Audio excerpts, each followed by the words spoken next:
Before I had ever even heard the terms introvert and extrovert, I found it difficult to make sense of why I didn't seem to thrive in the same environments as some of the people around me seemed to. I thought no one would understand if I declined going out somewhere for what seemed like no real reason. When you're 14, 15, 16, and it seems like most other people want to do stuff all the time while you don't. Saying something like, "Oh yeah, no, I'll have to decline because I just want to go home and do absolutely nothing," can make you feel kind of weird.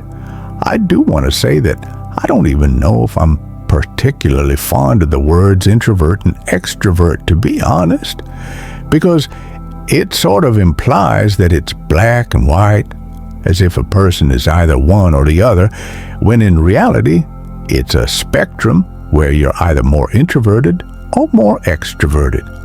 I also think it creates this sort of box of expectations, where if someone is acting in a way that contradicts the general belief of what being an introvert or an extrovert is, it kind of invites statements such as, "You don't act like an introvert because you XYZ," as if there is a checklist of behaviors that must be crossed off in order to qualify. I just think it creates misperceptions. But for the sake of simplicity, I'll keep using those words throughout this video. But I just wanted to get that out there. Before we move forward, don't forget to like this video, subscribe to our channel, and support our small creator journey. So, I've been trying to find some sort of way to kind of define what introversion means to me in practice in order to better understand myself. I know I would have wanted to come across a video like this growing up, or even now. I think learning about how other people view the world can be very valuable. So here are some of those things. It's known that introverts tend to prefer environments that are less stimulating. We're stimulation minimalists, so to speak. That kind of sounds weird, but it's an easy way to look at it. For instance, I remember at one of my last workplaces, which was an office job, cubicles, aka 8 hours of small talk. We'd have after work, i.e. drinks and socializing every Friday and sometimes during the week. When you're introverted and you've already spent that many hours in a highly stimulating environment, all you really need is your own peace and quiet. Mind you, I use the word need and not want because that's really what it can feel like. And that doesn't have anything to do with disliking your job or your colleagues. It's just that socializing on top of socializing, or put differently, stimulation on top of stimulation oftentimes equals total exhaustion for a lot of introverts. Like I mentioned earlier, when I was younger, I thought it was weird to say no for what seemed like no valid reason. But as the years have gone by, I've learned that I'm the one who decides what a valid reason is for myself. And if the people around you don't understand that, I think you should have an extra look at who you're surrounding yourself with. Casual friends, casual conversations. I can do it for some time, and I might possibly even enjoy it, but not for too long, because it makes me feel like I could have spent that energy on something else instead. And yeah, that might sound kind of snobbish, like, oh, introverts think their time is more valuable than everyone else's.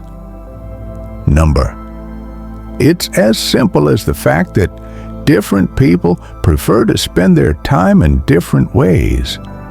Someone who's extroverted might consider sitting by themselves for hours, just getting lost in thought, as a waste of time, while for someone who's introverted, that might be considered valuable time. Neither is more right than the other. Now, that doesn't mean that introverts can't handle casualty. Actually, none of this is about what anyone is and isn't able to handle at all. It's simply about what's preferred and what makes you feel good. Technically, I could handle going to dinner with a group of 15 strangers, but unless I felt a connection to someone there, I'd probably feel really lost and even lonely. It's the feeling lonelier in a room full of people than I do alone kind of situation. But on the other hand, I could connect with someone. And there's probably nothing more fulfilling than the feeling of being able to talk to someone for hours and just feel that link. Or sometimes talking very little or not even at all, yet it just clicks. I mean, they might be a bit put off because I want to talk about their childhood and set up a 5-step program to solve all their problems, but that's probably more of an INFJ thing rather than an introvert thing. This one is probably the most important thing that I've learned to understand about myself. I think as human beings, finding outlets to express ourselves is essential. It's through self-expression that we get to communicate our ideas and thoughts about the world and everything in it. When we express ourselves, we learn about ourselves, which then helps us navigate through life, to make better decisions for ourselves and to gain clarity. And there are so many different forms of expression. Art, dance, talking is the obvious one. But one of the most powerful tools, in my opinion, is one that basically anyone can do: writing. Now, although there's comfort to be found in identifying ourselves with certain labels, such as introvert and extrovert, I think it's important to remind oneself that it should be used as a way to lift us and not limit us, which is probably one of the most important things that I've learned and that I try to remind myself of. Learning about yourself and finding out that you belong to a certain group of people, be it introversion or a personality type or anything like that, is comforting, no doubt. It makes you feel like you belong somehow. But I don't think we should identify so closely with something that we don't even bother searching for anything outside of it. A sort of fixed mindset that makes us less likely to step out of our comfort zone. Something I believe to be really important in order to grow.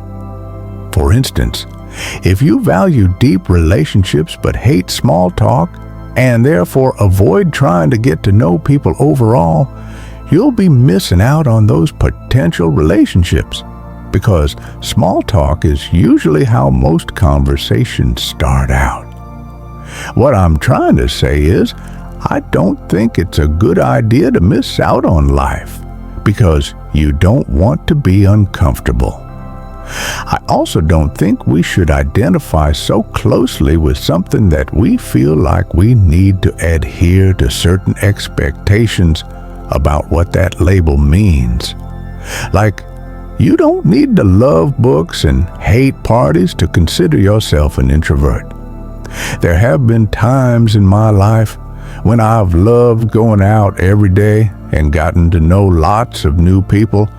There have been times when I've loved staying in every day and haven't talked to anyone but my plants. Does that change my nature? Of course not. It just means that I'm human, not a one-sided object, and neither are you.